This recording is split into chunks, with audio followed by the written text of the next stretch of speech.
जो है इसमें हम इस वाले वीडियो में सेलेक्टेड प्रॉब्लम्स, कुछ प्रॉब्लम्स हैं सेलेक्टेड मैग्नेटिज्म की, जो कि आपको बहुत हेल्प कर सकती हैं, प्रोवाइडेड की इसमें शर्त है कि आपने जो है पूरा ढंग से अच्छे से पीछे की सारी पढ़ाई कर रखी है, सारी बातें आपको आती हैं, सारे वीडियोस देखे हैं, सारी किताबें पढ़ी हैं, जहाँ भी आपने पढ़ाई करी हो, इन सबके साथ में फिर आपको जो है ये सारी बातें आपको और बेहतर लगेंगी कि हमने ये शायद चीज़ें छूटी थी या नहीं छूटी थी, करी थी, तो ये बातें रिवाइज हो गई हैं। लेकिन ये एक बेसिक स्तर की ये बातें नहीं, ये बातें एक हद से ऊपर उठ करके हैं। ये तभी है जबकि आपको थोड़े से बेसिक आपके क्लियर है। आइए पहले सवाल की बात करते हैं। हमारे पास ये एक्स वाई प्लेन है और यहाँ पे एक ये सर्कुलर रिंग रखा हुआ है, करंट कैरिंग कंडक्टर है। सवाल कह रहा है कि नेट फ्लक्स की वैल्यू बताइए, जबकि हमको रेडियस वगैरह यहाँ पे सारी चीजें हमको दे रखी गई हैं। आर है, आप जानते हो कि मैग्नेटिक फ्लक्स पूछा गया है, तो मैग्नेटिक फ्लक्स का मतलब मैग्नेटिक फील्ड इंटू एरिया हो जाएगा, बी इंटू ए हो जाएगा। बी निकालने के लिए आप जानते हो कि किसी भी सर्कुलर करंट के सेंटर पे मैग्नेटिक फील्ड का value mu not I upon 2r होता है। एरिया के नाम पे पाई आर स्क्वायर, इसको मल्टीप्लाई करके जो भी चीजें आती हैं उसका यहाँ पे एक ऑप्शन जरूर होगा डॉट के साथ में, एक ऑप्शन जरूर होगा क्रॉस के साथ में। बट फाई नेट पूछा गया है और ये इन दोनों में से कोई भी इसका करेक्ट आंसर होगा या नहीं होगा, क्या होगा, क्या ऑप्शन में देखने को मिलेगा, पहले मैं आपको वो भी दिखा दूं। फाई बराबर बी इंटू ए, बी हो गया mu 0 I upon 2r into area हो गया पाई आर स्क्वायर, तो mu 0 I pi R by 2, यही ऑप्शन एक बार डॉट के साथ एक बार क्रॉस के साथ आपको देगा। तीसरा एक और ऑप्शन देगा, लेकिन ये तीनों ऑप्शन का पता नहीं। आइए सवाल के सही सोल्यूशन पे चलते हैं। तो सही सोल्यूशन हो जाएगा, ये बना करके देखते हैं। वैसे ये हमारे पास एक सर्कुलर करंट कैरिंग लूप हो गया। मान लीजिए करंट हमारी ऐसे जा रही है, ऐसे जा रही है, तो इस तरह से अब ये उंगलियां हमारी चली गई हैं टुवर्ड्स द सेंटर और ये पूरी घूमती हुई ऐसे जा रही है। तो ये लाइंस ऐसे घुसी हैं और ऐसे निकल आई हैं, ऐसे ऐसे करके बनी है, यानी कि ये हो गया मैग्नेटिक, ये आपका सर्कुलर करंट कैरिंग कंडक्टर, और ये हो गए मैग्नेटिक लूप्स जो कि अंदर एंटर कर रहे हैं और एग्जिट कर रहे हैं। एंटर करने वालों को अगर पॉजिटिव और एग्जिट करने वालों को अगर हम नेगेटिव साइन दें तो नेट फ्लक्स की वैल्यू हो जाती है 0 इज द करेक्ट आंसर, जो कि आसानी से हमको पकड़ में आ जाए तो बहुत ही अच्छी बात है, माना जाएगा तैयारी बहुत अच्छी चल रही। चलिए आपको जो है नए सवाल पे ले चलते हैं और नया सवाल है, ये कह रहा है इसका मोशन, ये हमारे पास एक करंट कैरिंग कंडक्टर है, मान लीजिए इनफाइनाइटली लॉन्ग है, ये एक finitely long current carrying conductor है। कह रहा है इसका मोशन को आपको डिस्कस करना है, discuss motion of wire P. चलिए आप करते हैं। तो अब यहाँ पे B बराबर होता है, हम जानते हैं म्यू 0 आई, B बराबर mu 0 upon 2 pi I by R. B का संबंध R के साथ में इनवर्स है। यहाँ पे R है कम, यहाँ पे R है ज्यादा, तो RP लेस देन RQ है, तो BP ग्रेटर देन BQ है। यहाँ पे मैग्नेटिक फील्ड ज्यादा है, यहाँ पे मैग्नेटिक फील्ड कम है।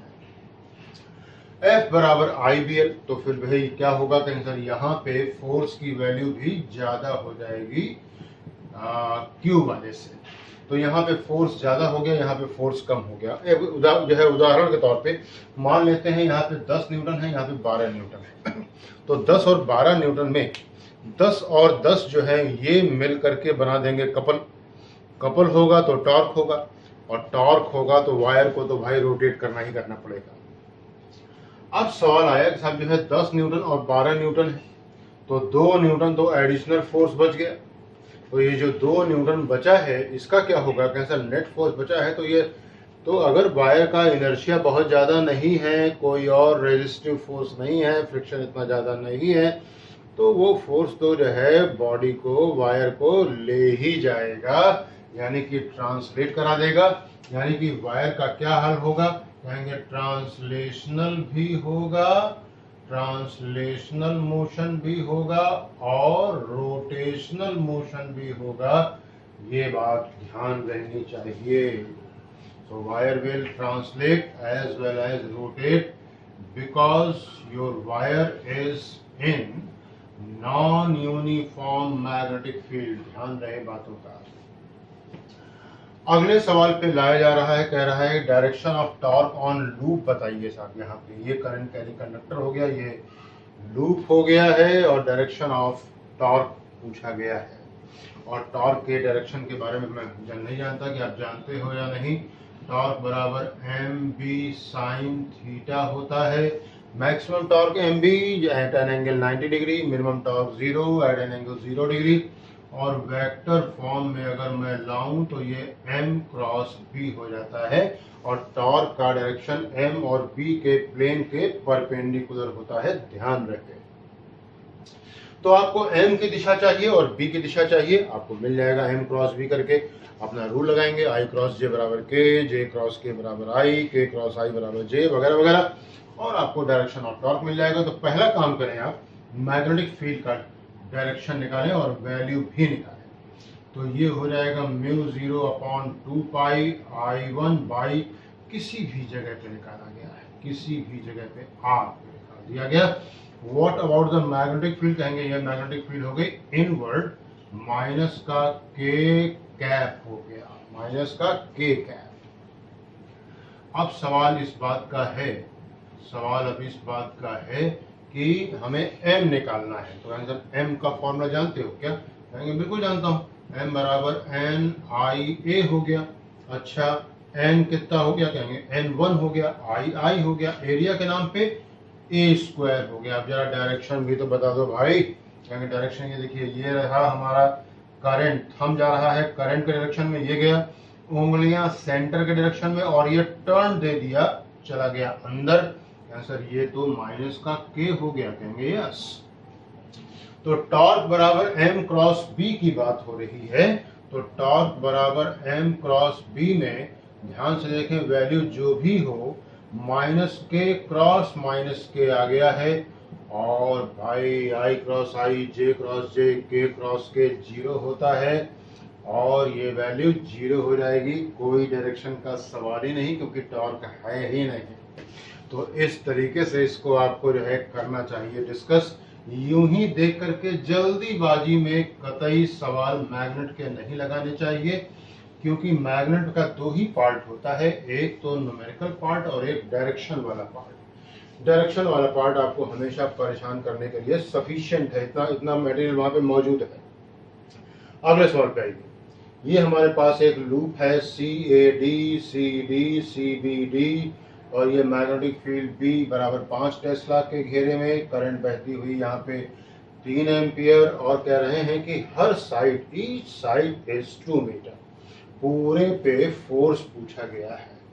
अब यहाँ पे गड़बड़ी क्या होती है वो समझा जाए कि लड़का लगा बैठता है F बराबर IBL साइन थीटा। अब देख रहा है साहब कि ये भी 2 मीटर, ये भी 2 मीटर, ये भी 2 मीटर, तो ये एंगल 60 60 60। और जिस क्षण ये 60 डिग्री का रुझान दिमाग में आता है स्टूडेंट के, उसी क्षण वो गलती पे बैठा होता है। तो फिर कैसे सीखना होगा?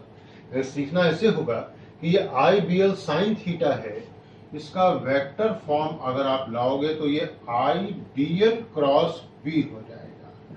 DL क्रॉस B का मतलब हो गया जो ये लंबाई है ये शॉर्टेस्ट है, ये डिस्प्लेसमेंट लिया गया है।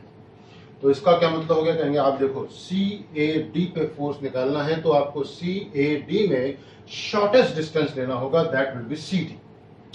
CD के लिए तो शॉर्टेस्ट डिस्टेंस CD होगा ही होगा, CBD के लिए भी शॉर्टेस्ट डिस्टेंस CD ही होगा।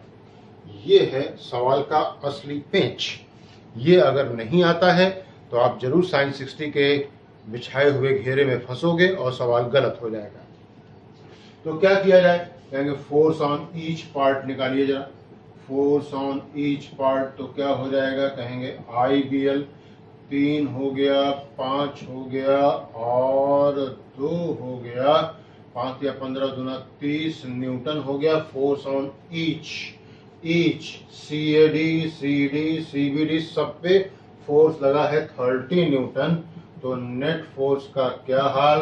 कहेंगे 3 टाइम्स एफ ईच, तो ये 3 into 30 Newton, that is 90 Newton. इसी आधार पे जो बनता है सवाल, वो वेव के फॉर्म में, वेव और इसका कॉम्बिनेशन का भी एक सवाल बनाता है, वेव का और मैग्नेट का सवाल। वो क्या, ये हमारे पास हो गया वाई एक्सिस, एक्स एक्सिस, और ये ऐसे लूप जा रहा है, लूपिंग द लूप, और ये पूरा सिस्टम बैठा हुआ, इसमें बहने वाली करंट आई है, और ये रही मैग्नेटिक फील्ड बी, और एक वेव की लंबाई है लैम्डा, पूछ रहा है फोर्स बताइए नेट इस पूरे वायर पे कितना होगा।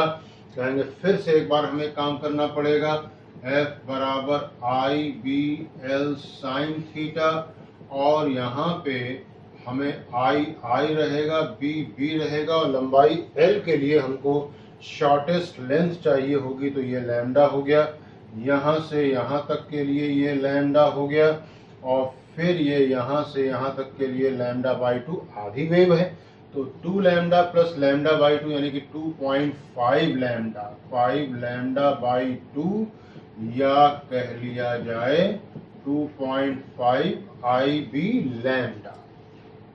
तो ये मिनिमम शॉर्टेस्ट डिस्टेंस की बातचीत होती है, इसको ऐसे देखना चाहिए हमें। अब हमारे पास सवाल आता है एक और बहुत ही जानदार शानदार सवाल है, जरा देखें जरा इसको, कि ये हमारे पास combination of electric and magnetic field है। यहाँ पे इलेक्ट्रिक फील्ड है along X axis, vector form दे रखा गया, मैग्नेटिक फील्ड है along Y axis, vector form दे रखा गया, और कहा गया है कि एक चार्ज पार्टिकल जिसका कि चार्ज q है, मास m है, को प्रोजेक्ट किया गया है along Y axis, vector form दे रखा गया है, विद वेलोसिटी v0j कह रहा है साहब कि टाइम बताइए कितने समय के बाद इसकी स्पीड हो जाएगी 2v0। कहेंगे देखो भाई, मैग्नेटिक फील्ड तो अपनी ही दिशा में आने वाले चार्ज पार्टिकल का के ऊपर कोई प्रभाव नहीं डालेगा, no effect due to magnetic field. जो भी प्रभाव आना है वो आना है इलेक्ट्रिक फील्ड की वजह से। इलेक्ट्रिक फील्ड तो आप जानते ही होंगे, जब वहां पे चार्ज बस पहुंच भर जाए, चाहे रुका हो चाहे चल रहा हो, वो फोर्स लगा करके ही छोड़ेगी। तो ux 0 है और ax लगा हुआ है, एक्सेलरेशन अलोंग x एक्सिस, तो ये fx अपॉन m हो गया, ये qex अपॉन m हो गया, qex के नाम पे qe0 बाई m हो गया, और कहा जाए इधर की तरफ को कोई फोर्स नहीं है। पहले जरा ये निकालो भाई, फाइनल वेलोसिटी निकालो अलोंग एक्स एक्सिस, तो vx बराबर ux plus ax t, qe0 by m into T, ये हो गया final velocity along x axis. What about the final velocity along y axis? कहेंगे भैया देखो, जो ये इनिशियल वेलोसिटी है और यही रहने वाली है फाइनल वेलोसिटी, इसमें कोई चेंज आना नहीं है। तो फाइनल वेक्टर क्या हो जाएगा? कहेंगे फाइनल वेक्टर हो जाएगा वेलोसिटी का qe0t by m i cap plus v0j। ये हो गया फाइनल वेलोसिटी वेक्टर। अब क्या चाहते हो? कहीं चाहते हैं कि कितने समय के बाद यही स्पीड जो है 2v0 हो जाएगी, ये चाहते हैं। तो भाई काम करो कि इसका मॉडुलस निकालो। मॉडुलस निकालने का तरीका, अंडर रूट में इंडिविजुअल के स्क्वायर का सम, तो ये आ जाएगा अंडर रूट में qe0t बाई m का स्क्वायर प्लस v0 स्क्वायर बराबर ये 2v0, 4v0 स्क्वायर हो गया qe0t बाई m का स्क्वायर प्लस v0 स्क्वायर, ये इधर गया तो ये 3v0 स्क्वायर हो गया, ऐसा हो गया। और ध्यान से सीखते रहेंगे, qe0t बाई m बराबर v0 रूट 3 और t बराबर m v0 root 3 upon qe0 is the value of time, जितने समय के बाद ये स्पीड इसकी हो जाने वाली है टू वी नाउ। मैंने आपसे जो आपके प्रॉब्लम्स वाले वीडियो चल रहे हैं, मैंने आपसे कहा था ये सारी की सारी प्रॉब्लम जो है हमारे पिछले बहुत सालों के कैरियर का ये सिलेक्टेड प्रॉब्लम्स हैं। इनका आप लोग खूब फ़ायदा उठाएं। All the best, God bless you.